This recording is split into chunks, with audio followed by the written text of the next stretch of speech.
என்கிட்ட நீங்க ஏதோ கொஞ்சம் தனியா பேசணும்னு சொன்னீங்களா? ஆனா அதுக்கு முன்னாடி நான் உங்ககிட்ட கொஞ்சம் பேசணும். உங்களை இவ்வளவு நேரம் காக்க வச்சதுக்கு நான் மன்னிப்பு கேட்க போறதில்ல.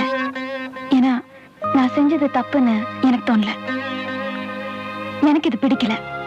இந்த பொண்ணு பாக்குறது சந்தையில மாட்ட பாக்குற மாதிரி இருக்கு. அப்பா கிட்ட எவ்வளவு சொல்லி பார்த்தேன், அவருக்கு புரியல. அதனாலதான் உங்களையும் உங்க குடும்பத்தையும் அவமானப்படுத்தணுங்கிறதுக்காக நான் அப்படி நடந்துக்கல.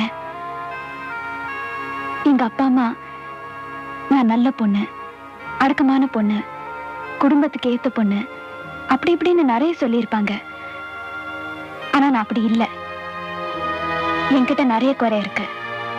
கோபம், பிடிவாதம், திமிரு, ஈகோ எல்லாம் உண்டு.